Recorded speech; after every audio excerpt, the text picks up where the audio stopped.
All right, I have 6 o'clock, so we'll call our Charter Township of Long Lake Board of Trustees regular board meeting for February 10th, 6 p.m. All rise for the pledge.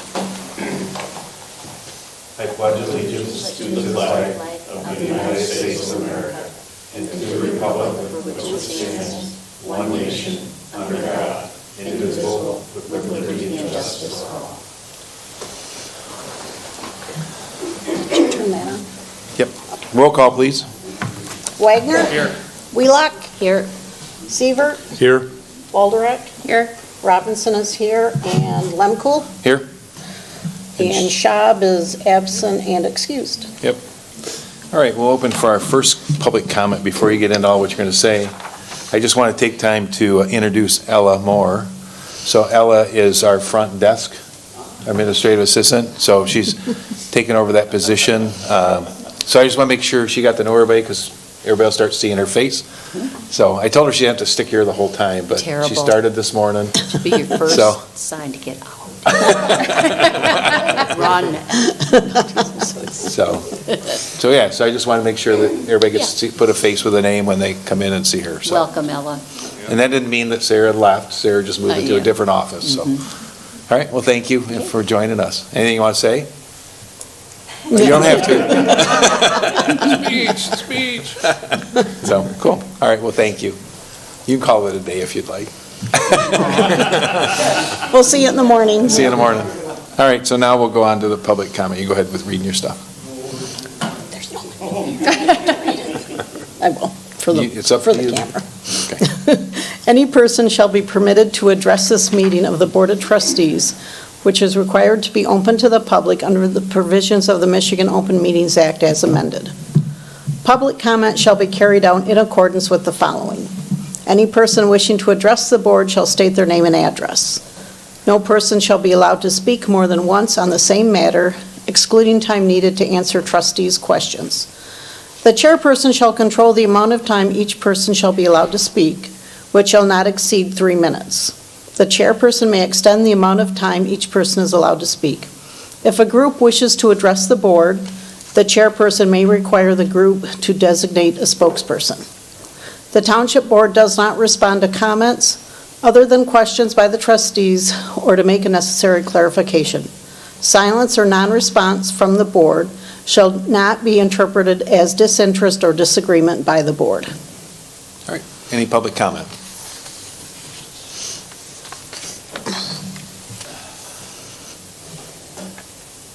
Bill Shear, 9777 Skyler Road. Last meeting we had, we were talking about cutting trees down. And the way it is decided how to do that is still a mystery. It seems to me that we're a charter township, so we're gonna be with big boys. We should do like the big boys do. We send out requests for bids. If the person wants to bid on it, we meet at the place where the work's gonna be done. And hopefully, something along those lines can be done so it's more transparent. And it's not just cutting trees down anymore. I mean, we've got to watch our pennies, and I realize that the person that going to cut the trees down has been working for the township for, as I heard at the meeting last time, was 15 years. Well, that doesn't mean anything to me, because if he didn't have to bid on it, 15 years doesn't mean squat. We should have an open bid process. You people are a lot smarter than I am, I hope, that we can do something along those lines with all the things that we have to have done. Not just because, well, they did it last time, they treated us fairly. Well, sometimes when they deal you fairly, the next time you might be getting a stab in the back and a twist with a blade. You never know. And I just wish we were more transparent with our bidding process. Thank you. Thank you.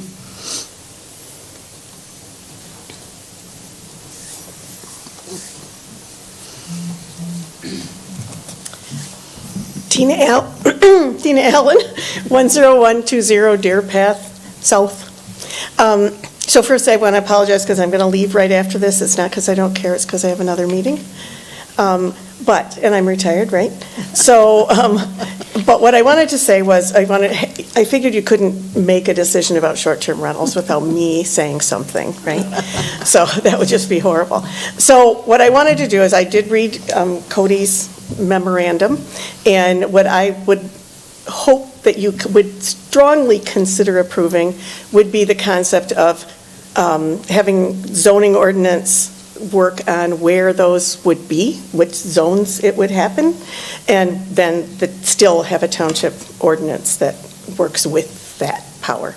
I think that would allow a lot of the complaints I've had about where do they belong, where don't they.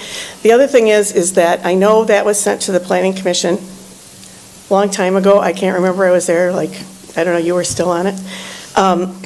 It wasn't clear what was being asked of them for some reason. So I think now we're ready for that. I think a lot of the discussions that you've had for over a year about accessory dwelling units kind of puts you in that mind frame of where do things belong, where don't they belong, what are, so I think that although they're two very different things, the process you'd take to figure out where they belong is probably around the same.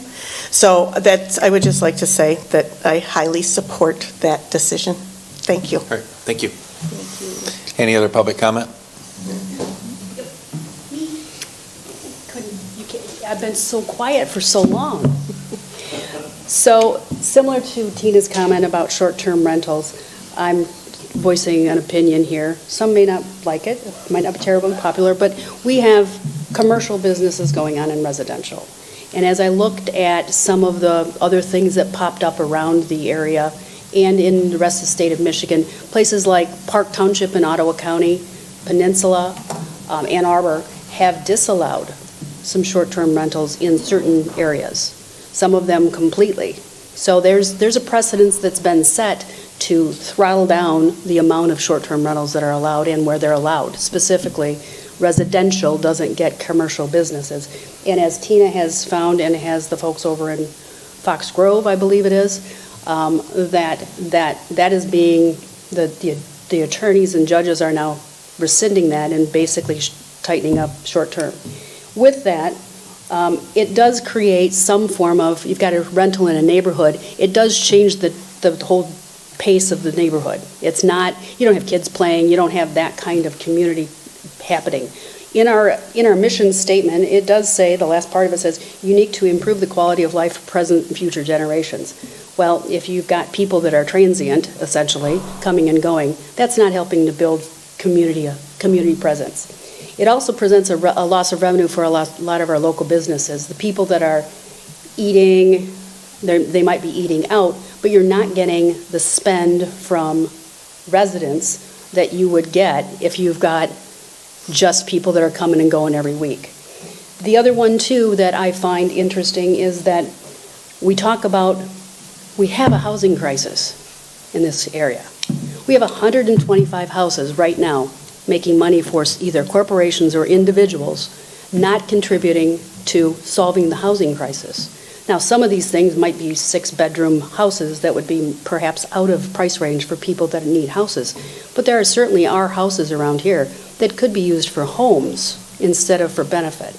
The ticker had something, if you got $500,000 to $700,000, this is a great place to stick your money to make money off of our community. And we as taxpayers here and we as community residents pay for that. We pay for the wear and tear on the roads, and while their property taxes pay for it too.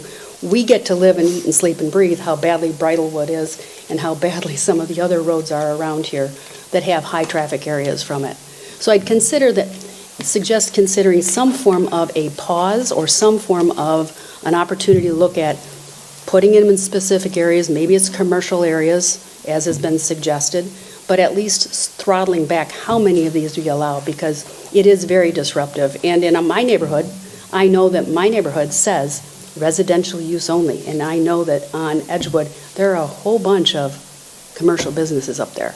So we bought property expecting to be residential, and now we're throttled with people that don't play by the same rules. Thanks. Thank you. Any other public comment? All right, hearing none, we'll go on to consent calendar.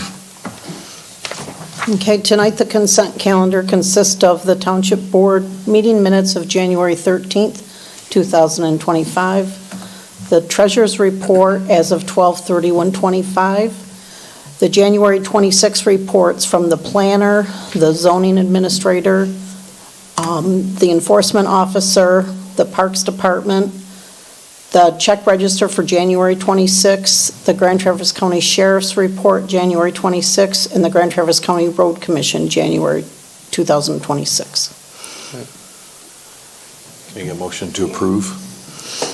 Motion to approve the consent calendar as presented. Support?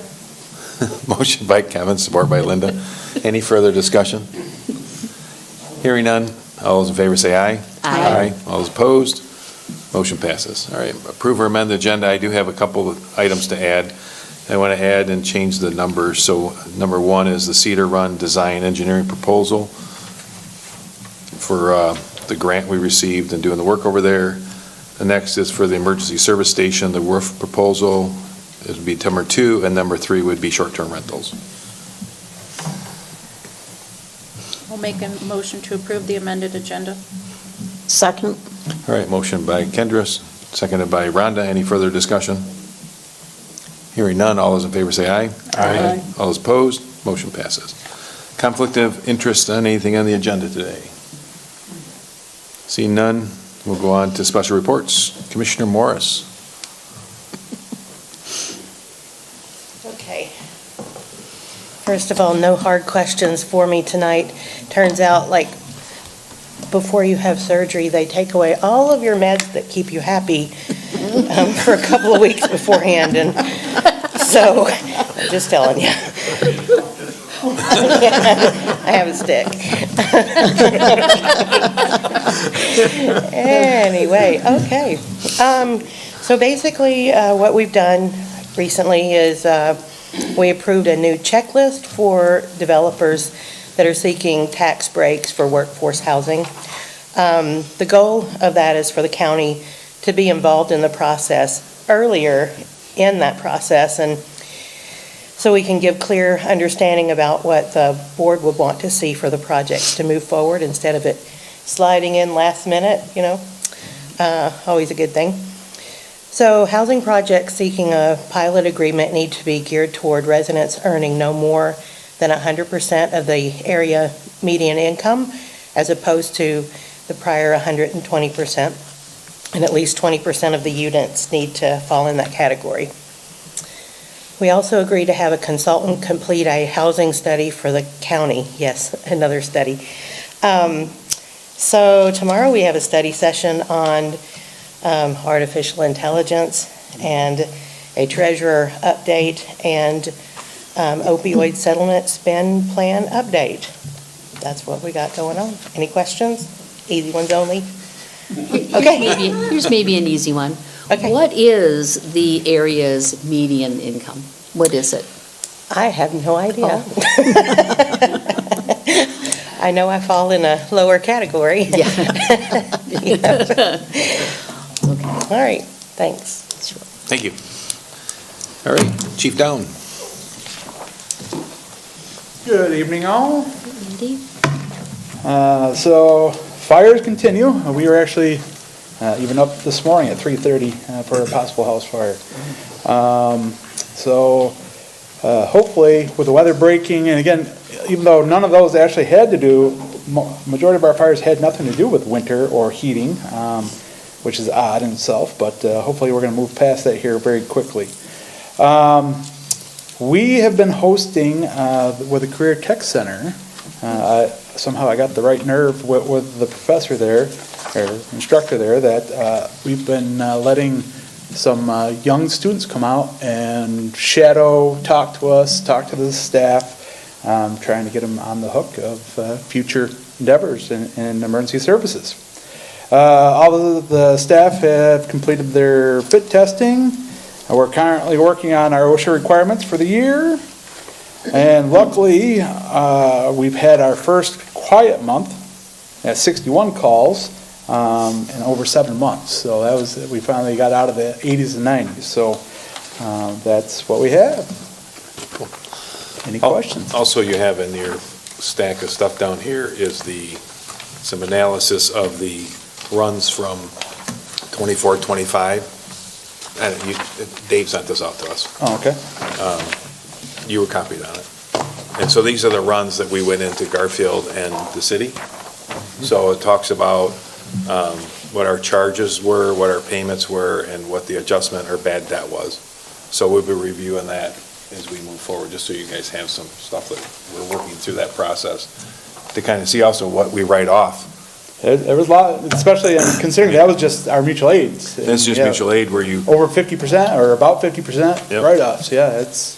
so that FYI, so that's. So this is information only today. We will come Correct, back this and is part of discuss. what we'll Okay. start going through and working through with the city and Garfield, and, because that was the point, was are we losing money? Yes, we're running there, is it mutual, but we're being paid to do it, but somebody's got to pay us if we're really losing money on it, so that's some of the stuff we're looking at. Yeah, at a quick glance, it's kind of eye-popping there. That's what I thought. Good so. information. But I wanted to add it in with the chief stuff too, so, but I just got that, so.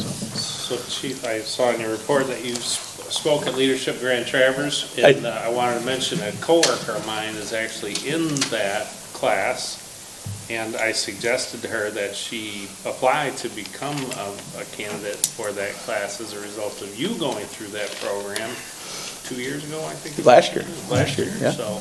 So, yeah, I actually took pride in it, the fact that they already called me, tapped on the shoulder to bring me back. Yeah, myself and Chief Teller talked about, essentially the state of fire and EMS in the Grand Traverse region, so. She said yeah. it was the highlight of the discussions that they had that day, and That's that what I you love to did an hear. excellent job, so. Yeah, well, thank you for the feedback. I don't think people really realize how on the close to an edge we are with EMS. I mean, I don't know a better way to say that with EMS and fire, that how close to the edge we are with, I mean, we go back to the Walmart. I mean, that was a perfect storm. Yeah. No emergency calls, no police emergency calls, no Everybody was in ambulance calls. service. Everybody was in service. Some were just driving by. Yeah. That day, we used every resource in the county. Everybody that was in firehouses, ambulance stations, every resource was used that day. Yep. And that, again, we're a big county of 100,000 people and however many hundreds of square miles. There was no other person for any other calls. Myself and Chief Teller that day split the county. He was coming in on the east side, I was on the west side, and we're making phone calls trying to get people to cover. But I mean, every resource was tapped that day. Again, it's cosmic, and it was a Yeah. beautiful thing. Yeah. But, it's, And everybody lived. everybody lived. So, because it could have been different. So, I Yes. mean, I think that's good that, when Leadership Grand Traverse, I mean, a lot of people, I'm glad that they're pulling different people into Leadership Grand Traverse. I preach that all the time. I was a graduated of it as well, back in '96, but I think that a lot of people don't realize, what that system, and it went a lot of nonprofit, and now it's starting to bring a lot of business people back into it. And that's how good. we even started it, I said, hey, you guys are leaders, of this community. So what we're gonna talk about here today is not ready for news release. Like, this is, more, Guess to the what? We point. just talked about it in the public. that's why, we won't go too much further, but yeah, exactly it. So, So, good. Thank you. Appreciate your time. All right, we'll go on to Officer McGurry, and I won't spoil any news with you this time, Yeah. so.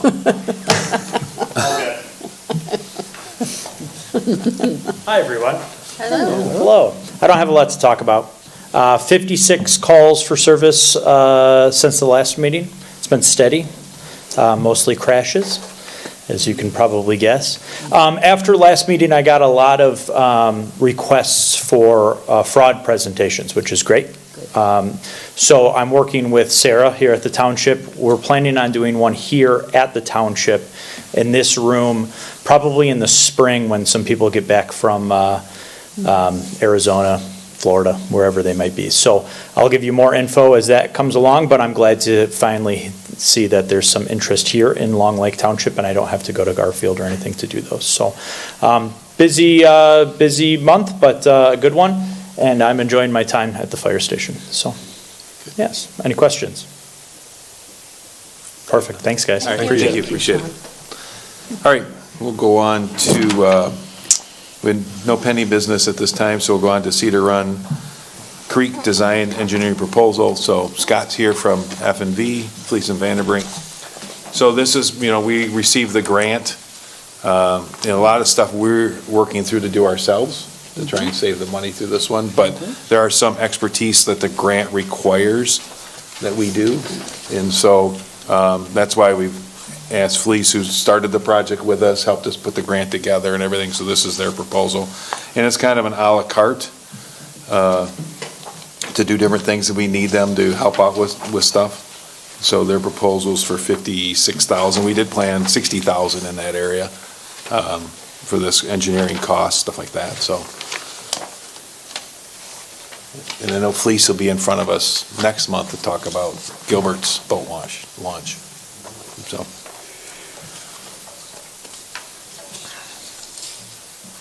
And we did put the money aside because we agreed to match 50-50 on this one. And that was the money we put aside last month, or last year.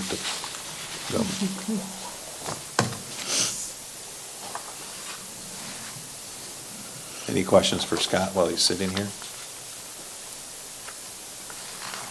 No. 'Cause it's easy for him to come because he lives here. Yeah.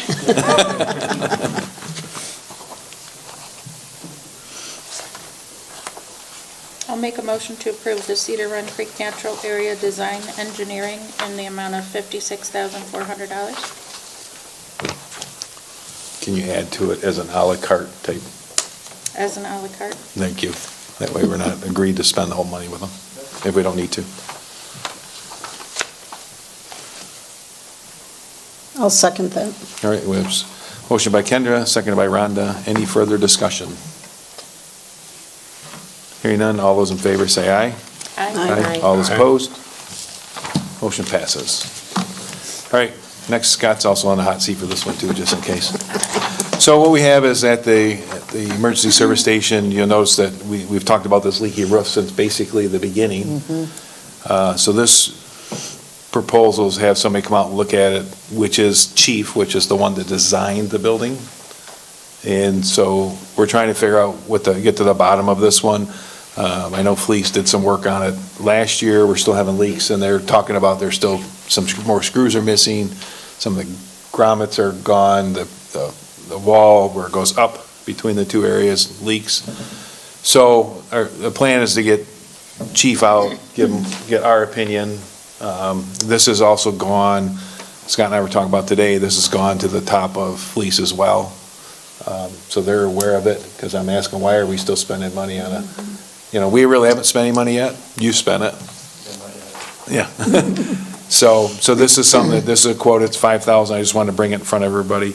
And what it does is that it gets them here, gets chief representatives here, so we get an opinion, because they're the one that designed it. And then the other covers the lift and manpower for approximately a few hours is what it says. The goal is to have no snow on it when they show up. Hopefully it doesn't snow when they get here, because then we got to wait for the snow to melt, then we pay them while they're here. So that's where this is at. Ron, this is dated today, but this cover page is like fraught with typographic errors. This is really amateurish, and I am pretty concerned with some of the language on the second page too. They've got additional mobilization at a rate of $2,500. Estimated durations could vary depending on size, but the actual cost will be invoiced. Are we comfortable that these people are gonna do what they say they're gonna do? This is, A planned date for this to become in motion would be 2/24/25. Payment would need to be received the day off. I mean, how much thought has really gone into this? I'm concerned, given the relatively, I don't know. Andy, you met with them, can you? Yeah, I met with these folks, obviously, so long story short, went back to Levi, who was our construction manager, right? Okay. The superintendent. So he was the guy that gave me the name and number about a month ago. These are the folks that have been up there working on it before, because now, again, just flashing back to all the old history. So the people Chief is the building engineer and who sold us the metal package. We had the crew that came in and installed, which is the crew that poofed, went away. And then these folks came in and did all the extra work when stuff wasn't going right in the first place. They're the ones that own the new roof and all the work over in Green Lake when that went through. So these are folks from Fleece. And so, yeah, long story short, we stayed with them because they had the contact with Chief as that, is there stuff not in the building that's supposed to be there? Are there barriers that aren't there? Stuff like that. So they were the ones with the contact. We obviously can go to whoever else that, I've heard other names come up as concept. I noticed some of the errors, but he just spit that out. He was here, he came to see us yesterday. I mean, we were on his list for about 3-4 weeks, but weather obviously being a major contributor, he showed up yesterday, and I told him there was a board meeting today, so if he wanted to do it sooner than later, so he obviously rushed through this. But I have no bond to these folks at all, except for they're the folks that have already worked on the building and have a relationship. I mean, if this is supposed to bring an end to what's been going on for a very, very long time, this gives me the distinct impression that this in and of itself was extremely rushed and has me questioning the quality of work that we're going to receive and what we're ultimately going to pay based on some of these qualifications they put in the payment schedule. So, I mean, basically it says this is an estimate, they're going to make us pay whatever they're going to make us pay. From what I understand, Chief County requested Northwest Steel to essentially bring Chief Building out here, who's the design build shop, for evaluation. There's no work that would actually result as part of this authorization. It's get the folks all looking at the same thing, talking about the same thing. There isn't actually any repairs or construction. Exactly, 100%. Yeah, this is just an investigation stage. Well, using their highly technical terminology here, it says bring machinery out, this is about machinery, actually tear into building to get better understanding. They're gonna get up there with the chainsaw and start cutting holes in the building, and we're gonna pay them to do that?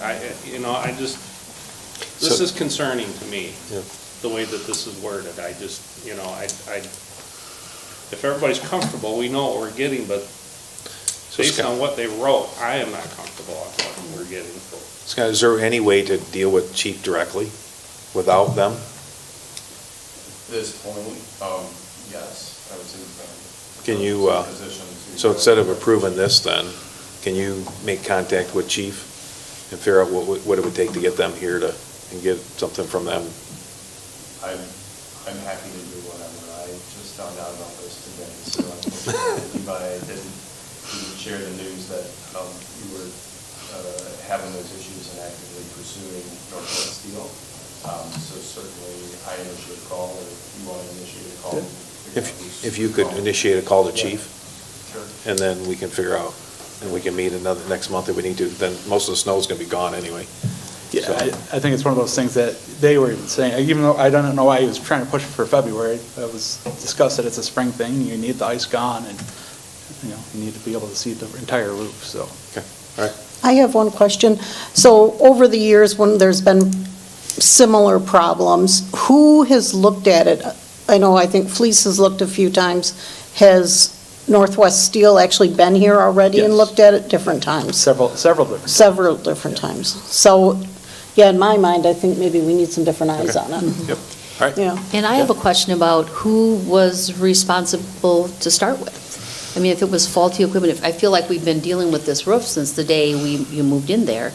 And so where is that liability for that faulty? Who does that lie with? Yeah, I don't have a clear answer for you. Oh, okay. And so that's why our Traverse City office escalated it to our senior VP in Grand Rapids.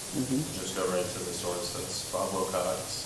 He's in charge of our FDC company. And he's going to start digging into it, because I'm with you too. It's like something that has been going on. It's like a little nap. Yeah. It's still new, but it's also not new. Right. So where does that distinction lie? I'm going to leave that to Bob, because he's in that area all the Okay. time. But yes, the company that walked was our sub. Okay. When we got the punch list and close out of the building, and they're gone, they no longer exist. That's when we brought on Northwest Steel. So that company who bailed would be who you would maybe go back to now? They're gone. When they're gone? They're gone. They're out of business. He's Out of business. Imagine. I don't even think he's in the country. Oh, Lord. Okay, all right. But you brought them in, your organization? Yep. Yeah. Yeah. The F&V was the only contract that the township had for that building, design building. Right. Design and build. So, And build. Yeah, design and build. Okay. So the township didn't have any other contracts other than that. So last year, same time last year-ish, freeze thaw, ice dams, that's when Northwest Steel was called out. We got a scope of work from them, a proposed scope of work, and a timeline. I mean, it might have said June, it was pretty backed up. And then we sought another alternative, and I think it was VK Engineering, who could address what they thought was a good repair in due time. And so they were up on the roof last spring, trying to perform some repairs to fix it. And so that's all been that. Okay. Everybody else knows it's not something that we're certainly running from. It's something that we want to get in front of too. Yeah. Yeah. So, yes, I can keep building the call. Okay. Yeah. I guess that, just to clarify comments, I guess I would share the same comments Dan raised. I'm glad we're going in another direction, but I guess I'd go a step further. I mean, if F&B was hired to do this, then I think, why are we trying to figure out how to get it fixed? Why aren't you getting it fixed? I would say that conversation just proceeded. Okay. Yeah, and I guess know about it today, until today. Yeah, don't take it personal. I'm Yeah. talking to you as F&V, so F&V should get this fixed. I think that is a pathway, yes. Okay. So there's also the pathway to say, we don't want it to be here. So I'm not sure exactly where your intention was from reaching out to Levi. We're going to Just get in the roof like. We're going to go get I got leaky roofs on my computers, that's what I'm worried about. And I'm with you too. I don't think that's necessarily like there's one way of approaching the issue. But I share the same sentiment. It's a new route. And I guess how we arrive at the final solution, but responsibility lies with F&B, as far as I would be concerned. And I mean, again, I'm coming in late to this. This is the first time it's come before since I've been here, but this is concerning for what we've put a millage out, we've taken taxpayer money, and we've built this thing. We've had nothing but problems, and somebody needs to get it fixed. And it shouldn't be on taxpayers spending more money to get it done, or if we do, we need to get reimbursed. So far, we haven't crossed that bridge. Okay. We came out last year in good faith and tried to repair. So that was the last thing that I heard of until today. Yeah, until I called I them and said. don't know what I know. Because I said, we got this proposal, this really isn't our bill, but if we have to get somebody out here to say where the problem is, should we I be see. doing that? and get chief out here directly so that we have that control to say, okay, who is at fault and what needs to be done. Sure, and that's why I follow that, and that would make sense to me if that's what we have to do. But then I would think if we're going to approve that, it would be with the understanding that we're going to go after whoever is responsible to even pay the bill of getting that inspection completed. That's why it is with the VP. Very good. And he knows this project. Him and I have had several conversations. Thank you. Okay? So, all right, so we'll leave it in your hands. Sounds Okay? good. All right, thanks, Thank Chief. you. Thanks, Scott, appreciate it. All right, you don't have to stick around if you want, unless you want to hear about short-term rentals in your township. All right, so we have the short-term rentals. You got my computer, you got yours. You want the dongle? Here in a second. I only got, 15 pieces of paper and a computer. You want the dongle? Sure. That'll be easier if I drive, I think, for a second. Yep. All right.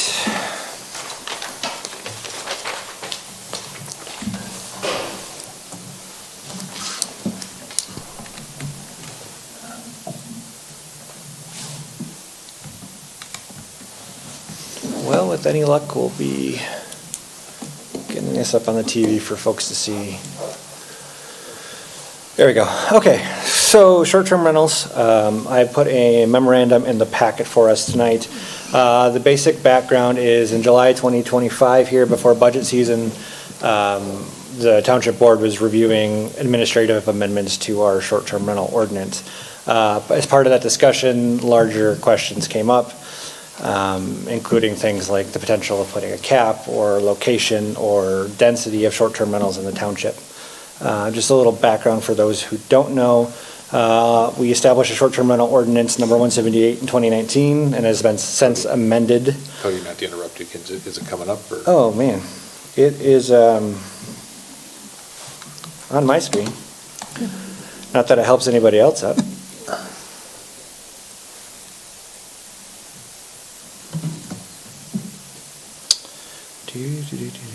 There we go. Perfect. How's that? I forgot I split the screens previously. So, yeah, we established in 2019, we revised in 2021. The short-term rental program as a whole is funded completely by the certificate holders. That includes staff time, software costs, enforcement, legal considerations, and hard goods like paper and printing and those types of things. When we were talking about it last July, like I mentioned, the big kind of discussion points were geographic location and density, and then also the total number of short-term rentals permissible in the township. So the review considerations that I put in the memo for you are kind of three big buckets. The first is the historic trends of short-term rentals. So that would be the table there that's included that lists out the number of certificates issued per year. And then I did a quick calculation of the percentage change year over year for you as well. Short-term rental locations, starting in 2024 and 25, we've been publishing a short-term rental map on our website for both certificate holders and public alike to A, see where they're located, but B, also grab emergency contact information if they need to call and make a complaint or make an issue, or somebody's parked where they're not supposed to be, etc. And then the third bucket is something that I added in for kind of an educational purpose to talk about the different type of land use policy regulation. We've talked briefly about it before last month when it came with ADUs, but specifically a charter township in Michigan has two major categories of ordinances to pass, one being a police power ordinance, the other being a zoning ordinance. Police power is completely held in control of the township board and typically goes to regulate activities. Zoning ordinances are usually starting with the planning commission that escalates to the township board, and those concern themselves with uses. I go through it in a little more detail here, and I'd be happy to answer any question. But the general idea with short-term rentals is one could argue that it's both a use and an activity, and currently how the township handles short-term rentals is solely with a police power ordinance. So we may be better positioned to address short-term rentals and any of the issues or positives that y'all see with this if we addressed it with both a police power and a zoning ordinance. Because it's very hard, if not impossible, to distinguish whether or not short-term rentals is considered a use or an activity. I would argue that most folks would say it's both. So that's what I'll start with tonight, and I'd be happy to answer any questions. I did, before I do that, I guess I did include some attachments for you to take a look at.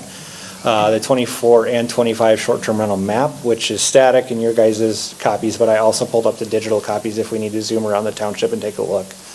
I included the draft ordinance from July that goes over some of the administrative amendments, like clarifying trailered boat parking instead of boat parking, those kind of things. And then I also included the Long Lake Township zoning map, so those that are not familiar with it can kind of see how the zoning ordinance segregates the township into different districts. So. Go ahead. Question on the zoning ordinance. We had a presentation, as I said, on the planning commission. Yep. From our attorney, Todd. Yep. At one point, looking at what we have in our zoning ordinance relative to STRs. Question that approached the planning commission and legal at that time, if we do a zoning ordinance, which if I'm understanding and reading correctly here, you're thinking maybe to have both. In a normal zoning ordinance, once you have placed that in effect, you are also grandfathering in that use. Is that correct? Or is there a way to do an ordinance that would not grandfather? And that was one of the nice things about the police ordinance, is that it gave the ability that it's licensed and it's available for a year, but it doesn't give, or can be revoked for that matter, but it doesn't grandfather it in for any location or any zone. Is there a way to do that in a zoning ordinance Not to now? my understanding. So a zoning ordinance has what's called a legally non-conforming use or dimension or across the board. So if I built a house in 1960 and all of a sudden we put zoning into place in 1979 and that house is too close to the road, the township can't go force that person to move that house back. And there's a grandfather clause, so it's legally non-conforming. So the question of whether we added short-term rentals into the zoning ordinance, would we then be grandfathering in that use? Potentially, that would be a question I would ask Todd. As far as the activity goes, because we also regulate it with a zoning ordinance. So if we no longer issue short-term rental certificates as a police power, do they then expire as a zoning ordinance? Todd would have to clarify. Right, I guess that's what for the board here to understand. At the time, the explanation was just that it was still not quite sure, that probably could grandfather in. So I guess that would be, if we look at it, as we go into this, maybe we're getting a little bit too advanced, but this is one key element while we have Cody to understand that we could create a situation where we're grandfathering in if we've got a whatever 100 and whatever number we have currently. If those folks became grandfathered in, is that an intent we would want to have? I think it depends on the wording of the zoning ordinance as well. If the zoning ordinance required a certificate to be issued, I believe we could do that, where we require that use has to have a valid certificate. Well, then if you got rid of your valid certificate process, then you wouldn't be able to meet your zoning ordinance. So then you'd be becoming a nuisance per se by the proxy that you no longer have a valid certificate. So whether or not that's illegal or defendable in court, I won't speak for Todd on that. I'll let him mention, but. Right, then you just become a non-conforming previously approved use is what typically happens. Yeah, I don't know. Okay, thank you. So the point of today is to talk about it, fine, because we have some time to make sure we make decisions before the next licensing comes up. And so the goal is to come up with what are we going to do with it through this process. I mean, I don't expect a decision to be made today, but I mean, a lot of it's, what do we want Cody to look into, Matt to look into, staff to take the time to look into? The problem we experienced last time, in 2024, legal counsel advised the planning commission to add a definition of short-term rentals into the zoning ordinance for clarification and legal defense purposes. The planning commission at the time failed to do so, and it didn't escalate from there because there was no formal request from the township board asking the planning commission to look at it. So they had no zoning ordinance amendment request. So if it's just a topic of discussion at the planning commission level, if they decide not to do anything with it, there's no forcing to come back to you guys and say that they decide not to do anything. But if you folks were formally to ask the planning commission, You need to look into short-term rentals, investigate the different options we have. That's a task you can give them, and then it has to come back to you at the end of it. The state law requires that if there's a zoning ordinance change, planning commission has to make a recommendation to you either for or against it. Whether that's 3 months from now or 3 years from now, the timeline's open for discussion, but. Because the last time that happened, there was no formal request to the planning commission, which is something. Correct. As Todd was reviewing things, he said, hey, you should look at X. And that's, it just stopped. And so that's the question is that, these are things that the board could say, planning commission, we want you to look into this Right. further. We could say, hey, we want to, if we start putting it into different zones, then that's a planning commission task. Because they'd have to change some of that. The previous draft language didn't change any of the underlying functionality of the police power. It was permitted use by right in every single zoning district as long as there was a certificate held by the short-term rental owner. So that language, when it didn't get adopted, didn't get recommended to the board, never moved forward because it was just a topic of discussion. And so on that note, as I was on the planning commission at the time, the planning commission, I believe I'm correct to state this, did not take action because the concern was, and it couldn't be confirmed that it would not cause a grandfathering situation. And so that was why it stopped.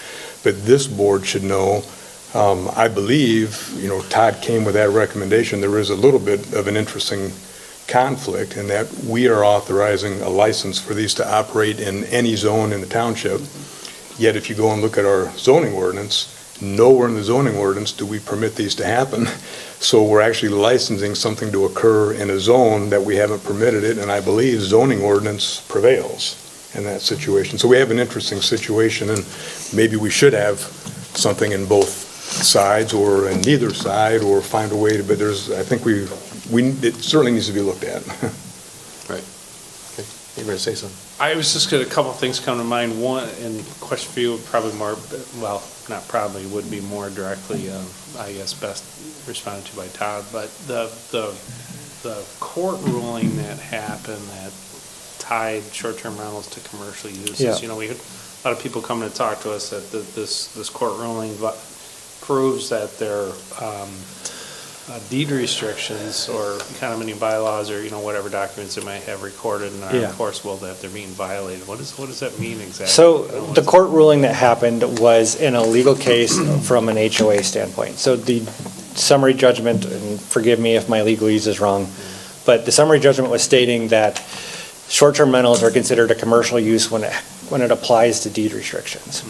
Now, that said, if you could infer that then when it comes to zoning ordinance, the state's going to rule the same way, that the same use is going to be considered a commercial activity.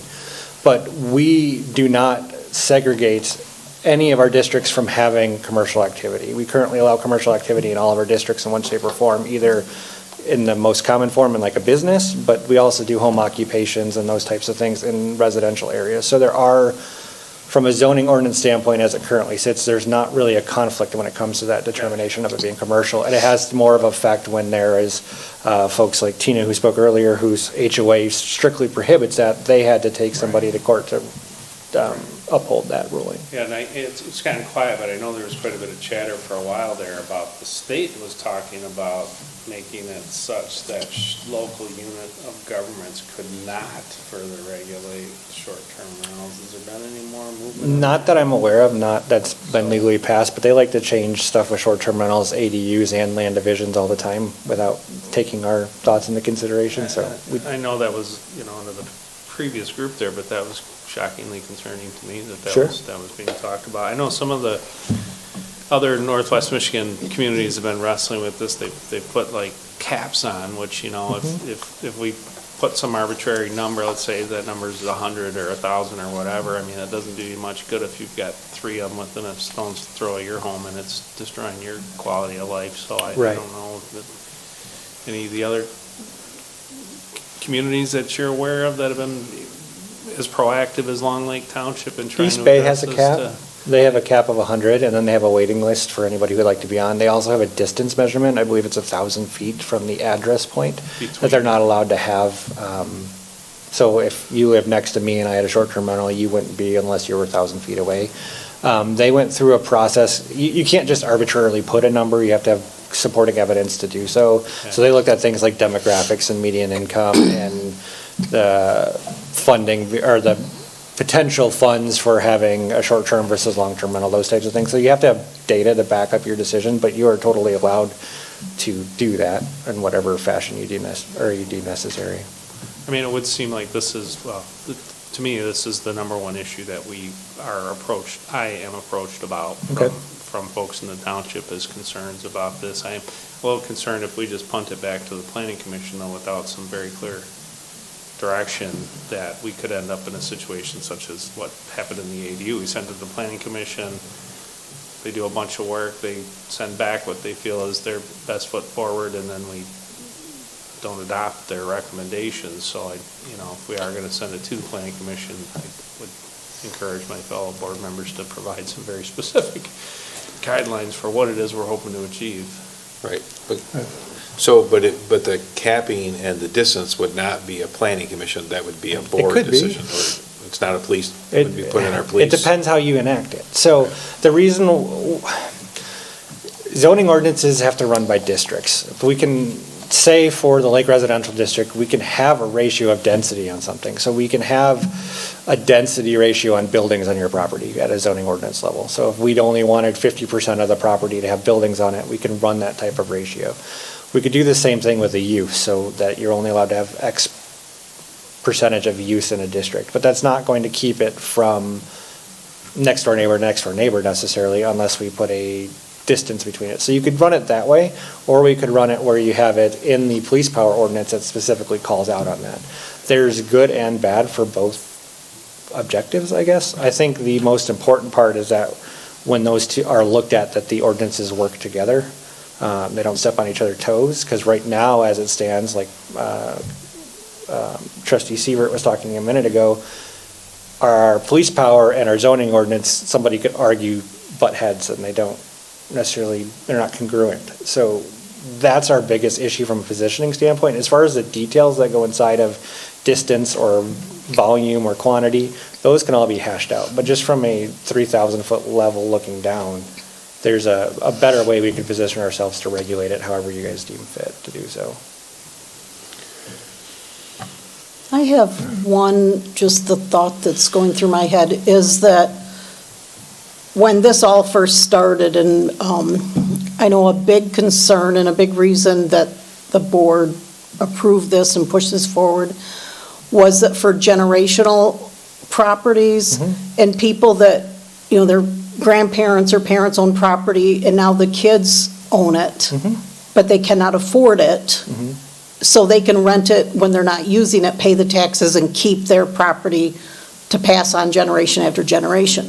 So I'm just in my head thinking, if we say you can't have it in this zone, or you can't have it in this zone, or you can only have 10 and there's already 10 there, if somebody says this is the only way I can keep my family home, and we're saying there's already 10, that just is concerning to me. I think that's valid. So. Yeah, because I think sometimes you can say, if you put a cap on it, you say, look, we have would you say there was 100 and what? 25. 125, you say, look, okay, so we're at 125, you're locked in, but, so I mean, there's some things to look at as we go through that, and that's what we have to figure out, is that, do we cap them, do we separate them? Because I know some of them got 3 or 4 right next to each other, and so then it creates the party. I think if you are going to ask the planning commission to dive deeper on this, like Trustee Wagner was saying, you have to have 3 bullet points. We want you to look at location, we want you to look at density, we want you to look, whatever your issues are with the current ordinance as it sits, those are the things that need to be included, with the main goal of making sure that the police power and the zoning ordinance work together. And then whatever issues you have, subtext to that, like you mentioned, it's important to outline exactly what you're looking at, or you are going to get a product back that 7 folks maybe not in agreement with what your visions are. I've actually pulled together some homework coming in for this. I would have guessed. Did you really? If I could share that with the group, maybe as a point for some conversation.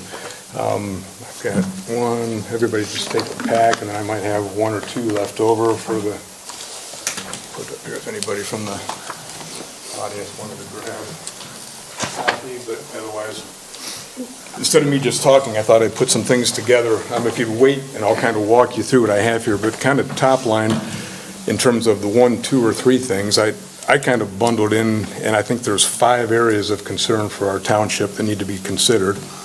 First is we have experienced some challenges and legal issues for some of the residents in our township based upon the current program we have. We've had 2 neighborhoods who have had to engage in legal action, so I think we need to really look at whatever program we do end up with to see if we can help prevent those things from happening. And in more detail, for those who might not be familiar, but a couple neighborhoods that have HOAs or deed restrictions, they have been able to prevent short-term rentals from being in their neighborhoods, but they've had to go to court to do it. And as a township in our policy, we've kind of helped to cause them a little problem. We've protected ourselves, saying this can be done anywhere and you've got to worry about your own HOA. However, those HOAs are dealing with somebody who's moved into their neighborhood or bought property and says, well, I've got a license to do this. So if we can figure out how to keep that complication from happening. Second, I think we need to look at short-term rental density issues, and I'll touch on that a little further. We need to talk about the impact on residential neighborhoods and what we want to do to protect those who are not in our township.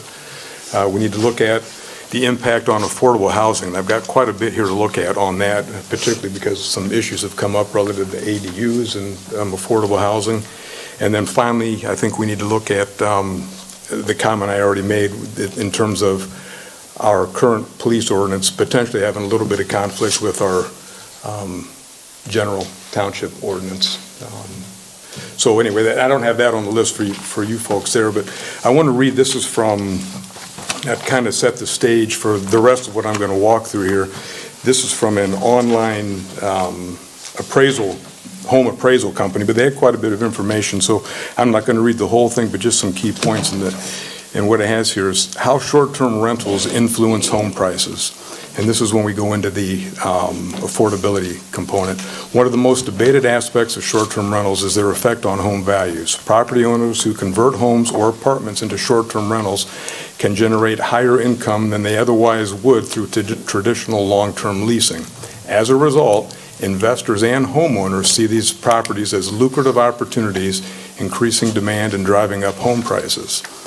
Markets with heavy concentration of short-term rentals, of which we are among the highest revenue-generating county in the state of Michigan in terms of what comes from short-term rentals, so we would fall into that classification, see significant home price appreciation partly due to this trend.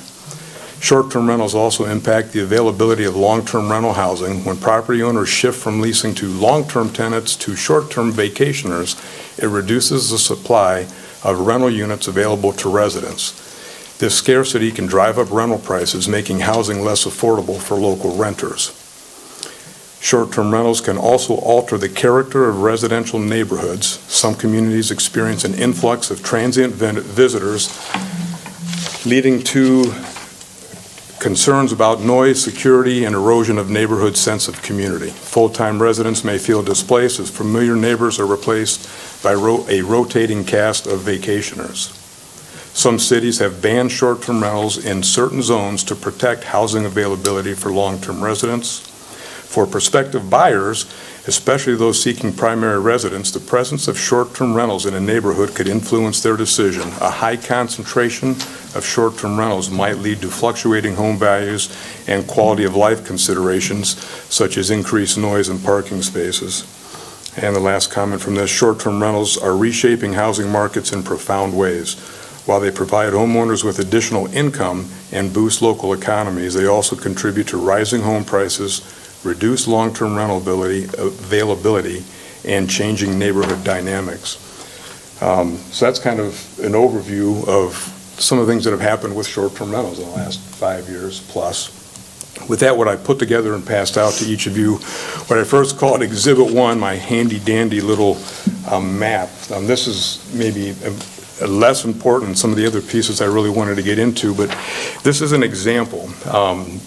The map I've given you in terms of the density situation is Edgewood Avenue, and in full disclosure, that's where I live, and the comment came up earlier tonight. If you take the tip of the peninsula of Edgewood Avenue, there's 12 homes. In that 12-home listing, which you can see on the map I've given you, the last 4 homes to transact have all become short-term rentals. So 100% of the last transactions have become short-term rentals. Why does that happen? Because you can get up to $2,000 a night. So do the math. That's commercial activity, commercial revenue, not residential activity. That's not, the concern that I share with Rhonda of individuals who wanted to keep the home and the family, and so how can we do a little bit of rental to help cover the cost? That's not what's happening. So with that point, that 12-home end, you've got over 30% of the homes have become short-term rental. That's a density that, by some other things I'll share with you, is really extreme and changes the neighborhood by all standards across the country. So that's an example. I don't know if there's more examples across the township or not. It's one I'm intimately aware of. And I'll say, does it change the neighborhood? Absolutely. In terms of neighborhood dynamics, is it a difficult, bad situation? I'm not sure about that, but it's not a neighborhood that it used to be. So just on that note, that's something to be aware from a density standpoint of how do you address density. Now the shame would be, to Rhonda's point, of you say, well, that's the maximum density, and now one more person there wants to sell to their kids, or they've deceased and inherited it.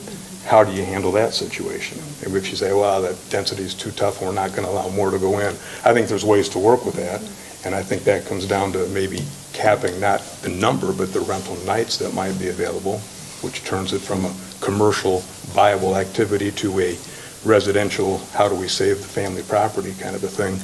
But for more conversation later. The next 2 exhibits I provided for you just so you have a quick place to look at it. The first one is just on the sheet of paper in front of you. This is the list of short-term rentals we've had in this township by year. Actually, Cody had already provided it to us.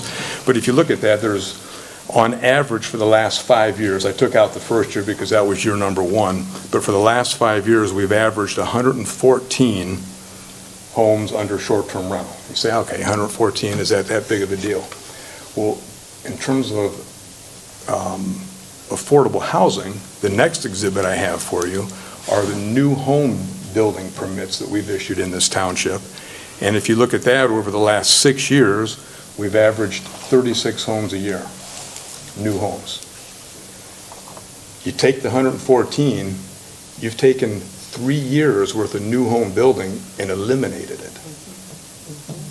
If you don't think that impacts or doesn't impact the price of housing, it certainly does. So I did some just quick research. It would need to be dug in deeper to get exact details, but what I did in today's Google world and AI, could ask questions and pull up information. It's going to be generally accurate, so I don't want to stamp my name to it, but there's also a list of resources on some of it. But the questions you need to ask yourself with what I just outlined for Exhibit 1 and Exhibit 2, and the fact that we've basically taken 3 years of new home building out of our market because we put them into short-term rentals. We've removed 3 years worth of new construction. So when residential homes, if the next sheets that I gave you, the first page says, when residential homes are bought and converted into short-term rentals, it is functionally equivalent to a reduction in new home construction for long-term residents. There's a handful of other things I've highlighted there for you to read on your own, but the conclusion of that is conversion of housing to short-term rentals is a significant contributor to the 1-2 punch of rising prices and limited long-term housing, making it, for all practical purposes, a reduction in the available housing supply for residents. The next page that I have says if no new homes were built for 1 year. So I've looked at this and said, okay, there's 114. Maybe half of those were, as Rhonda says, or families have passed it on for whatever reasons and they're trying to rent them in between. I know, particularly the ones on Edgewood, that's not the case. Those are commercial entities for different reasons. Some of them maybe even trying to buy longer term, but this is a way to afford it short term. But that aside, I said, well, maybe half of those would have been one, half as the other, so maybe it's about 1 year worth. So if no new homes were built for 1 year, existing home prices would likely spike and housing affordability would sharply decline. And in summary, the U.S. already has experienced years of underbuilding compared to demand, and 1 year halt would deepen this deficit, make it even harder to fix the affordability crisis. So back to, we've got pressure for ADUs and we've got pressures for affordable housing. have we inadvertently, unintentionally helped exacerbate the problem in our township? And then finally, since my math says we got over 3 years of homes, the next one is if no new homes were built for 3 years, existing home prices would likely skyrocket due to extreme scarcity, while housing affordability would collapse. And then you can read through some of the other components I have there, but to me, it's very clear, I don't know what the number is, but it's certain, the program we have in place now, I'm certain is impacting housing affordability in our community. Is that really what we want? Do we want to change neighborhoods, to the density levels? What I hear is consistently is we want to allow families to continue to hold property and to be able to afford things generationally. That makes sense. I think there's quite a few ways that could be looked at, that we could get some specific direction towards. And then kind of wrapping up my comments here, I don't think I shot this page back out, but I then looked at it and said, what has happened to home prices in Long Lake Township and Grand Traverse County in the last 5 years? And it comes back and gives you information. Home prices in Long Lake Township and the greater Grand Traverse County area have experienced significant appreciation over the last 5 years, driven by low inventory and high demand, with a notable surge in the latter half of 2020. That's when we started doing STRs, and continued growth through 2025 and 2026. Rapid early growth in the second half of 2020, the median sale price for homes in Long Lake rose significantly with a 38.6% increase to the median price of $191,950. So I don't think it's just a coincidence that we've put in place some of this activity and we're seeing some of the results. There's a lot of other things, in fact, impacting home prices, but I think it's something we need to take a real hard look at. So it's a lot of talking and information I wanted to put out to you quickly, but to really think about what we're doing and what we want. And there's, a variety of ways that can be looked at. I've, printed some of the different things that are being done in other communities that, we could consider as alternatives or solutions that could help.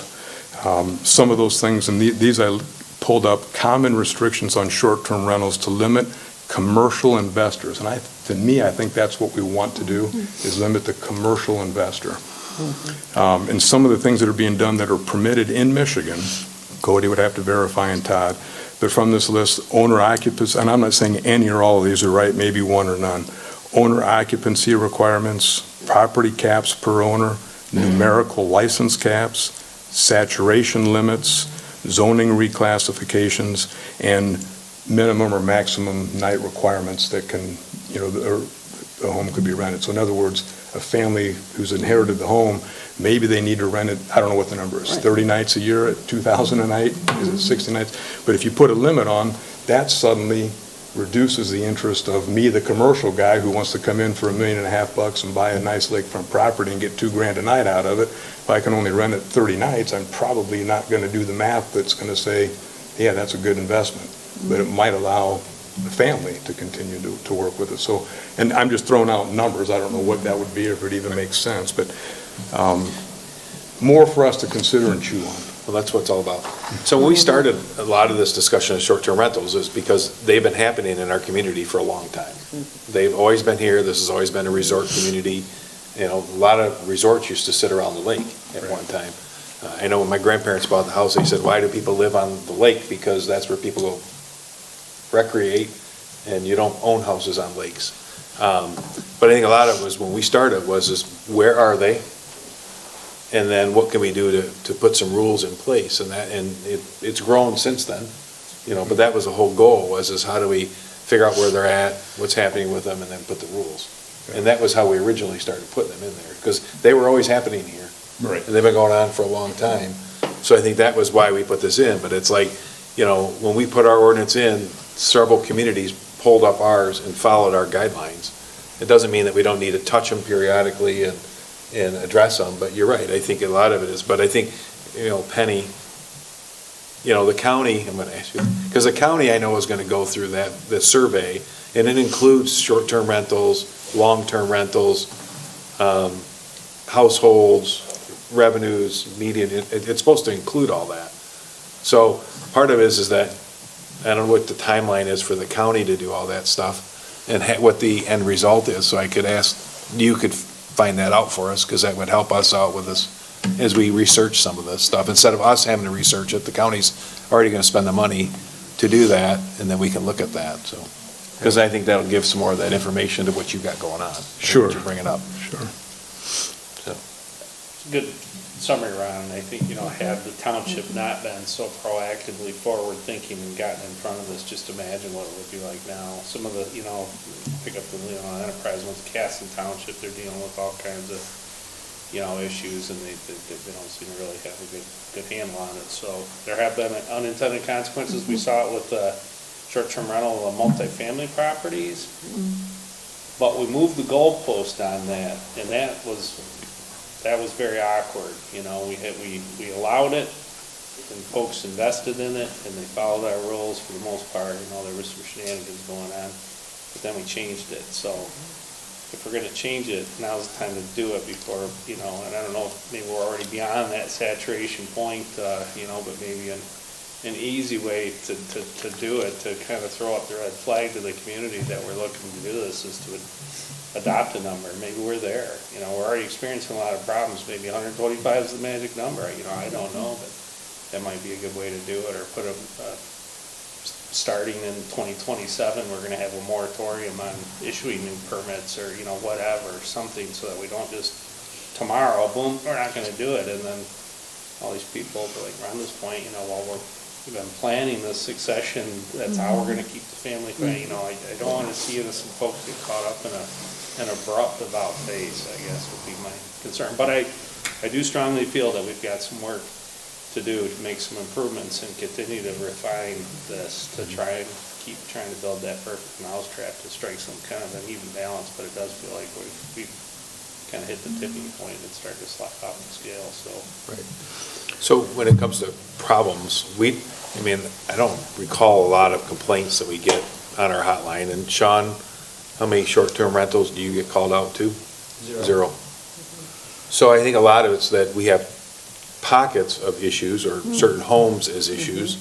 So we got to figure out what we can do better to hold them accountable. I think of some of ours, we had one that we took a license from because they didn't want to follow our guidelines, and that was kind of a wake-up call, because he was getting $14,000 a week, and it didn't seem to bother him that they need to follow the rules. I have one right next door to me. 3 years, I've never had a single issue. I've been really lucky, but we have people coming in, woman here in the audience, talk about what happened to Rain Tree. They had to sue their neighbor, So we have to look at it, we have to target, what we need to figure out what that is. So the question is, do we want to direct the planning commission to look at certain things? Before you make a decision on that, can I clarify a couple things? Okay. First, if it sounds like the whole intent from short-term rentals in the first place was to allow aging generations to be able to deed lakefront property or Long Lake Township property in general to successive generations, and be able to keep that in a family trust or what have you. I think that's a gross overgeneralization. I think that was one data point that was being discussed as a thing, but I think the primary driver was, to Ron's point, they're here, we know they're here. To regulate them in some fashion. Right, Okay. to put in place some rules and provide some structure so Okay. that it isn't just completely. I just wanted to make a clarification point on the ownership portion of it. If you decide to do something regulation-wise for that, you're not allowed to, in a zoning ordinance, distinguish class of ownership. So that would be something you'd have to ask Todd about in a private, or in a police power ordinance situation. So that would be solely on you 7 to do. So if that's not the main intent, I misunderstood, that's fine. But I'm just saying, if that's the goal, to keep corporation out from doing that investment, that would have to come from a police power side. The planning commission would not be able to work on that in any shape or form. We're not allowed to distinguish between class of ownership. And that was a determination from Todd earlier when we were talking from ADU standpoint. The second question I had, and again, if I'm reading into that intent too much, putting a cap on short-term rentals would then in turn limit the number of families or number of intent that you'd be able to help in the first place. So a strict cap might not be the solution to do either, if that was your main intent. And again, if I'm misunderstanding that, we can address those things. From an HOA standpoint, which was one of the mentions from trustee Sievert, sorry, I keep wanting to call you Commissioner Sievert because that's what you were for so long for me. From Kevin, I'll just call you Kevin, sorry for the formalities. Kevin works for me. From the HOA standpoint, HOAs are agreeing to have a deed restriction amongst themselves. Unfortunately, when a township, regardless if it's a short-term rental or some other policy update, that has to be viewed at from a good of the township standpoint. If a private group of folks want to come in together with a deed restriction and make sure that they all have red doors, they are well within the right to do that, but they're also then having to police themselves in order to do that. Whether you agree, disagree, or indifferent about the situation, that's unfortunately how that works. So I think understanding that we don't want to give HOAs unjust legal bills, we also have to understand that they have the power to change those rules at any point without any of your say-so. So it's difficult. I know there's other issues similar to SDRs for deed restrictions that they're not wanting to enforce themselves because it costs them money, it costs them time, and it's a sticky legal situation. And then the last thing I wanted to mention, there was discussion about affordability of housing, and I just want to level set. Long Lake Township does not have affordable housing today. Like, this isn't a problem that we're worried about happening down the road. We don't have affordable housing today, and that's a known problem. That's part of the reason why ADUs is put in the master plan and other solutions to do so. Well, last I checked, in the last 7 to 8 years, the average home price in the township has almost doubled, to the point where if you were to buy a piece of property in Long Lake Township last year with a house on it, you are looking at spending on average $550,000. If you're looking at buying a house and include vacant lots, it goes down to $450,000. So when you include this cheaper price in without anything built on it, but then home prices are anywhere from $300,000 to $500,000, depending on how big you decide to build your home. So that we're sitting right around $500,000 for your average home price. The homes that are being built on site condominiums currently are those higher end homes. Developers are incentivized to get the best ROI out of their home building. They're not building starter homes anymore. The idea that you can come into Long Lake Township and buy a $200,000 house, it's slim pickings, if possible at all. So this isn't something you're trying to prevent for the future. It's here. It's like that across Grand Traverse County in general. There's multiple factors, and we could sit and have a discussion all day about that, as far as remote work or half pay for view of the bay or whatever catchy slogan we want to talk about. But I just don't want anybody to be misconcepted or like misunderstanding. We don't have affordable housing. I just want to level set. So we are in the problem now. We're not preparing for the problem. This is something that's currently going on. If I can just comment on each of those, Cody, and I appreciate you clarifying each of that. If I just make comments to the group based upon what I've heard and feedback from the information I've outlined and Cody's comments, if maybe I wasn't clear with the component of commercial, I'm not looking at who owns it. I understand from a planning standpoint, from an ordinance standpoint, legal standpoint, you can't do that. But you can, if you put policy in place, to incentivize or not incentivize it, so it can't be commercialized. I mean, I've been in business. If I'm going to buy a commercial piece of property, I'm not just looking at the property, I'm looking at what revenue I'm going to generate, and then I'm going to pay a multiple of what that is. Well, the 4 homes that sold on Edgewood, I'm assuming, I'm sorry, Kendra, I'm not even chatting. I need to keep the mic. I'm assuming those buyers were able to look at the property, look at the price, and say, geez, at $1,500 to $2,000 a night, what can I afford to pay for that? And so where the affordability piece comes in, the individuals looking to turn it into commercial activity can raise that price up to a point where how many people might have bought that home for a little bit less and would have been able to buy it as a residential home, but now they're competing for a residential home on the lake with somebody who's looking at it as a commercial activity, and they're saying, geez, I can get an ROI on this, and this is how it's going to work, and they can elevate that price right up, and that's what it turns into. And if that's what we want, that's fine, but we need to think about, is that what we really want? Because what I outlined on this map of the 4, that's probably going to continue to happen. I mean, is it going to happen to all homes? Is it going to be 100% everywhere? No.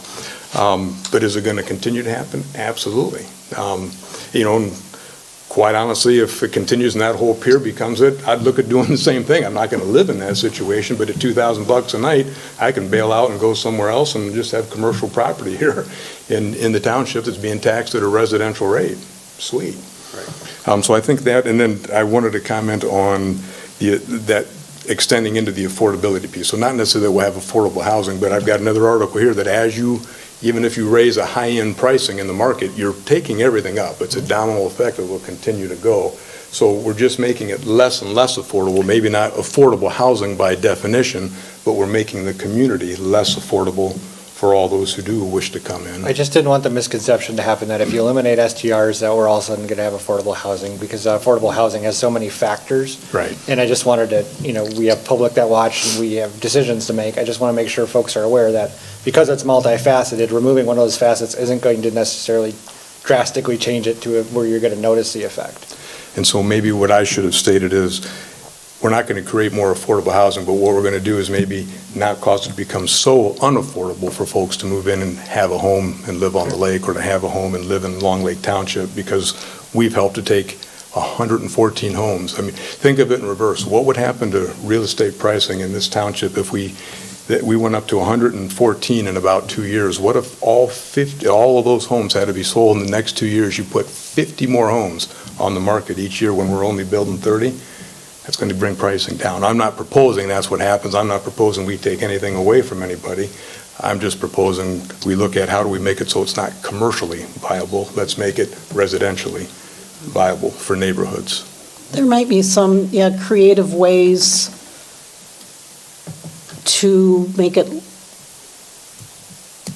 less, so the commercial people aren't as drawn to it. Right. Just a few tweaks that would make it still work for our residents here that want to use it, but wouldn't maybe draw in the commercial aspect.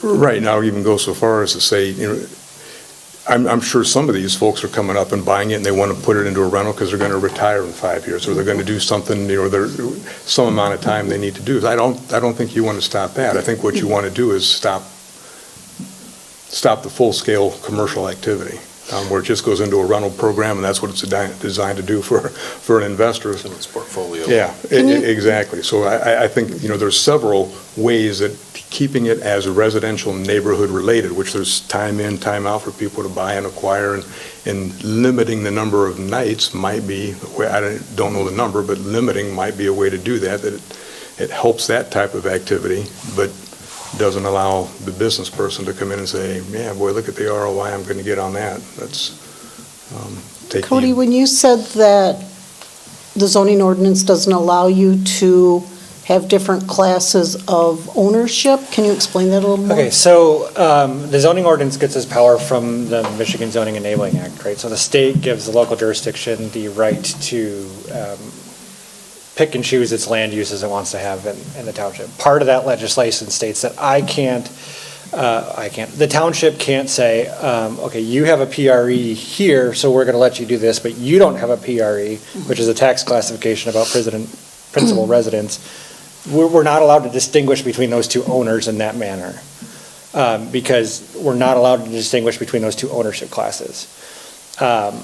If we say, hey, you can do this use, but you have to live at the house, like the ADU ordinance is we can do that because we're not distinguishing between ownership class at that point. We're regulating the land use at that point. Does that clarify it some? Okay. Could you regulate how long they've owned the property? Like there's a 10-year wait before you could have a short-term rental? Not to my knowledge. Okay. I don't believe you'd be allowed to do that. That wouldn't be fair for the person that trying would- to preserve their house either.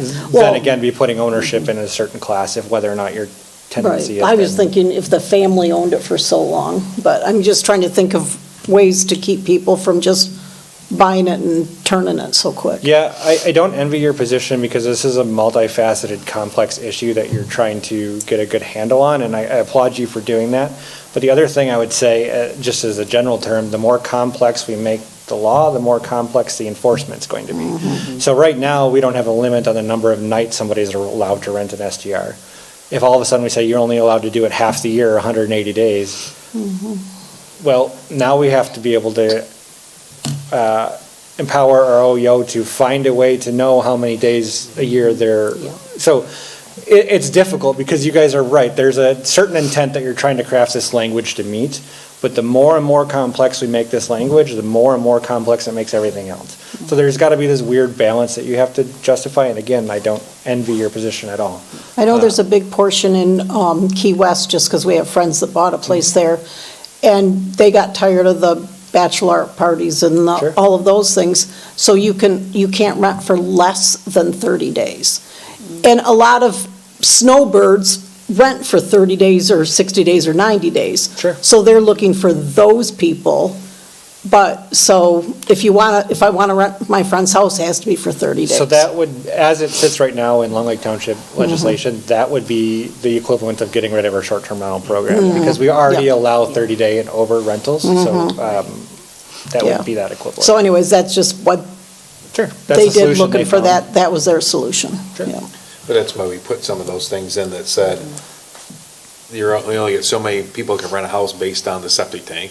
And they only get 1.5 times during the day to visit, as a guest. correct. Because we stopped a lot of those partying, because that's what was happening, is they would bring everybody and their brother in and hang out at the house all day, and we controlled how many boats could sit on how many feet of shoreline.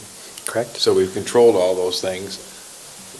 So- And I guess I didn't state it, but following up with a couple of the comments, I think what this township has done so far is, particularly 5 years ago, was cutting edge, and I think it's helped cause a lot of problems or minimize, and I've got them around me, as I've outlined here, and, quite honestly, have I had problems with it? Very, very, very little, and if you got owners who care, it's not a big problem, but it does change the dynamic of the neighborhood, and if it goes unchecked, if we have too much commercial activity, Long Lake Township will be different 10 years from now, 20 years from now, than if we're trying to protect things for future generations. What we're doing here is causing home prices to go higher, maybe not affordable levels because we're already past it, but it is causing them to go higher, and we're changing it to be commercial activity. So those are the areas to me to hone in on, and quite honestly, I've got one particular neighbor that's been fantastic. And I'm not sure what their long-term plan will be, because they use it a lot themselves. So not to get into the particular details, I'm not bringing this up because it's a major problem of nuisance. I think it's more, what do we want our community to look like, and do we want to have neighborhoods or not? Because this is by state court decision, is commercial activity happening in our residential neighborhoods. Okay. So, what do we want to direct, if anything, to the planning commission? Well, I think, for me personally, I think something that I would be curious to have the planning commission look at would be, what is the total number that's fitting with our community? It sounds like East Bay's already gone through a similar exercise. Maybe we could even rather summarily build off of that and look at maybe further looking at density, because, that is, I think, a problem. And if you are, like the family scenario, it's unfortunate. It's maybe, less likely that it's going to happen, but you still could, let's say you buy a house for $500,000. I know, sadly, it doesn't get much of a house in our community anymore, but, a mortgage on that, even if you finance the whole thing, about $2,500 a month, roughly. So you could rent a 3-bedroom home in Long Lake Township for $2,500 a month and at least cover your cost, and hold on to that property for 3 years till you can retire, or, whatever. Split off 2 acres and, recoup some of your cost or something. So those, to me, seem like some low-hanging fruit, that we could look at. What is the maximum number, if there is one? And how do we deal with saturation within, whether it's a radius formula, can't have one within certain feet or something like that. Those seem to be, for me, rather quantifiable, actionable things that people could study and report back to us on. But I'm just one of 7. Okay. I would also think looking at the number of maximum nights that could be permitted, because that would be another way of not saying, I've got 3 around me, now my kids can never have an opportunity. is it a number of nights that makes it so commercial activity would then not be interested? And open up that type of a thing. But anything that I would also want to say, anything that we would do through the planning commission, I would want to make sure we have clarification from Todd on not grandfathering in, and how do we, if we do put anything from a zoning ordinance standpoint, and the So- things you're researching, I'd be very hesitant if we're going to suddenly grandfather something in, since clearly this has changed a bit in the last 5 years, it's going to change in another 5.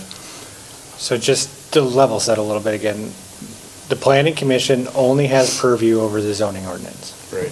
So they can recommend to you folks to change something or not change something, but they can't theoretically formally request that you change. They could request that you change your short-term rental ordinance as a police power, but they have no jurisdiction over that. They process these zoning ordinance applications, and then they make recommendations on zoning ordinance amendments. So the difficulty with tasking the planning commission with some of these items when it comes to changes is they're only seeing half of the problem. They're not able to, they could put the research in, they could put the backup data and say, hey, this is what we'd recommend changing in your zoning ordinance to make it a better solution. But I would not recommend to our planning commission to put all that work in on our police power ordinance, because they have no control over it. Yeah, and That's then that's ours. not- The yeah. police power, that's something between what we'd ask the staff to research. You would ask me to do that, yeah. And then they would come back. So the question is that if we look at, we're asking the zoning to look at, where do they go, where do they not go, correct? Well, I mean, we've shown that to you with the maps that are currently Right. existent. What do you think it's appropriate for them to go in certain areas? You could either do that by district from a planning commission level, or if you folks have a different determination, we can look at it from whatever the 7 of you decide, from a distance standpoint or a density standpoint that way. And I guess, I clearly wasn't clear with what I was stating. My concern would be I wouldn't want the planning commission to go spend however many months you spent on ADUs, come back with this, Correct. and we find out that everything that's being recommended for a zoning ordinance would create a grandfathered-in situation. I'd just as soon know that up front, because maybe we don't want to have a zoning ordinance if whatever they would approve or we would ultimately approve would cause a grandfathered-in situation. So that would be the first thing. My understanding is if you add something to the zoning ordinance, it has a potential to be grandfathered, because if we were then to remove it from the zoning ordinance, you could have a legally non-conforming use or a legally non-conforming lot. So unless Todd tells us something different when it comes to certificates needing to be used in order for a land use to happen, then you don't want it in your zoning ordinance if you don't want any grandfathering. And if that's the case, then it's between you 7 and staff in order to work something out. And If you want it so that both documents work together, and police, or at least, like right now, the zoning ordinance has no verbiage about short-term rentals at all inside of it. So it's in a juxtaposition with our police power ordinance. So if somebody were to say, hey, could I have short-term rentals in Long Lake, and look at our use table in the zoning ordinance, they wouldn't know that they could have one. They would have to go to the police power and look that up and then understand it. So that's the difference. So legal, a few years ago, asked us to just put the use in the zoning ordinance so folks knew where to look to find the regulation on it. So if that's something you want the planning commission to do, is add that into the use table, that's something that they would be able to explore further and make sure they had any applicable regulation on it. Some of these other items we're talking about would better be suited as the 7 of you making that decision. The reason why I mentioned doing them both is because both ordinances allow you to attack it from a little bit different of an angle, and that if the grandfathering is the concern that we don't want that to happen, then you need to ask Todd for certainty on that before you give direction either way. I guess that would be my recommendation. Yeah, I really like that approach. I mean, I'm fine, just working with staff on those other things, but it does seem like that's something that should be looked at. And, just off the top of my head, I don't know that it makes sense to regulate by district where we allow short-term rentals, but I think that that's something that the planning commission could take a look at while they're looking at Right. drafting the definition. Like, we could analyze how many short-term rentals are in the current Lake District, and we could have an idea of current distribution by district, and that might help inform you at a later date. Or if you don't want to do it by district, you would still have the right to do that under your police power. But from what I'm hearing, just so I can recap, because we've talked about a lot, The first question sounds like is the board would like to hear from Todd about the grandfathering component. So I can take that on as staff to reach out to Todd and have a report back to you when he gets back to us. The other items that have been mentioned is talking about things like density or the number of nights. I can also provide you with the data set that East Bay had used to make their determination a few years ago on cap and those types of things, so you can kind of see what their thought process was. And I can also bring forth some research and history on that for you. It won't be in the form of proposed legislation changes, it will just be more of a study session type of situation. But that's what I'm hearing, and if that's what you would prefer, then I wouldn't recommend anything to the Planning Commission until you hear from Todd, and then direct staff to those other two items that I just mentioned. Okay.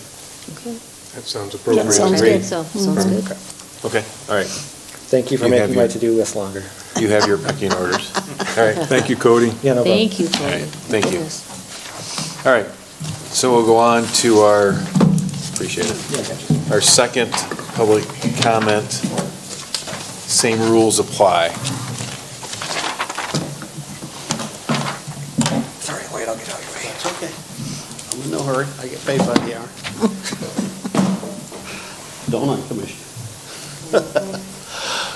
Lloyd Morris, 8178 Barney Road. I just want to caution you, and I think Cody has said it, and about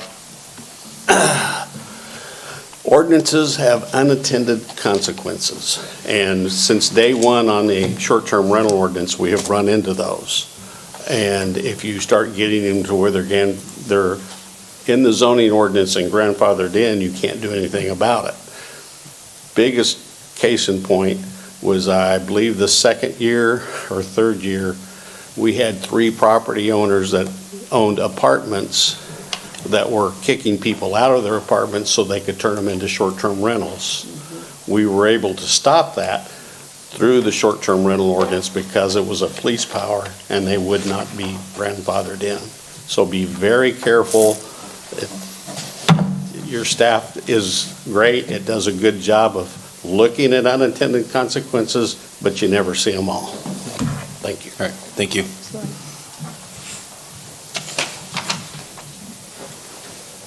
You should have borrowed Penny's cane. I need it. Jan Messerschmidt, 7550 Foxgrove Lane. One of the things, well, I got kind of 2 points here. I tried previously to give you guys some articles. One was the relationship between human trafficking and short-term vacation rentals. The others were the rate of drug use in approximately college-age kids. And it was to kind of point out that these problems are going on in there, and we did have some unusual activity in our short-term vacation rental at night. We were aware of it, but what is the liability of the owner of these short-term vacation rentals for what goes on in that house? And making sure who's supposed to be in there at night is actually in there and not something else. The other one is that when you have this interface in young people, most people will say, well, all I'm seeing is good kids. Well, they are good kids, no matter whether they're doing drugs or they're not doing drugs. They're good kids. And I like the kids. I've had great kids come through. But I'll tell you, a lot of them are doing drugs. Their parents don't know it. In fact, their parents can't pick up on it until those kids have been using for about a year and they have big behavioral changes, and then the parents finally figure it out. So when people are saying, well, I don't see it, it's because you're looking at it with a set of blinders, and the blinders are what the kids are only allowing you to see. But those kids do interface with other children in the neighborhood. And it's a big deal, particularly marijuana. We think of it as being a benign drug, but the THC content is so high in marijuana anymore, they haven't regulated what they're doing. That we're seeing all kinds of kids come through the ER on it. They're pretty much out of it because the THC content is too high. And so we either have to get control over the drug use within those things, or particularly the marijuana use, or you're going to have some problems coming out in these neighborhoods where they're introducing other children in the neighborhood to these drugs. So it's a pretty big deal. We're also seeing a tremendous increase in birth defects, particularly in young people, from the marijuana. So there's a problem here. It's a very real problem. It's not something to be ignored. Marijuana is the #1 drug that leads to heroin use or higher drug use, narcotic use. And it's very well understood in the in the drug world, that the more people you can get on marijuana, the more people you're going to get on opioids. So those things have to be thought about.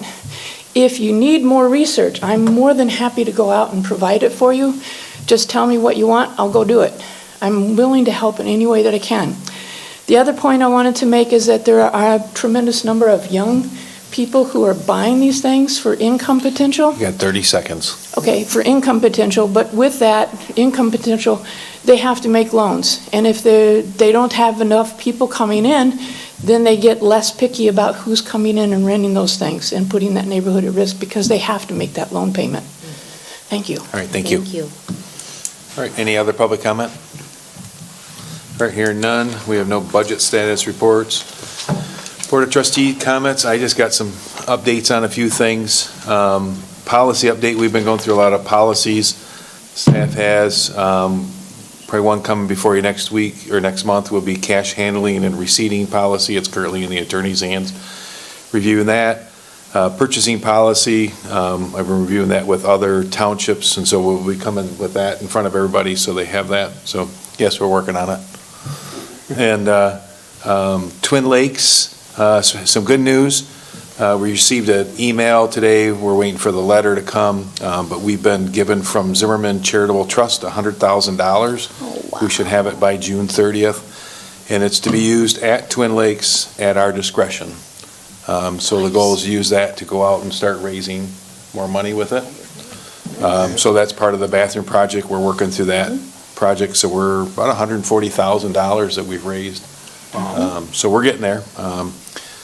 The other thing is new firefighter, Kelsey Kendall. That was the one that was in the chief's report.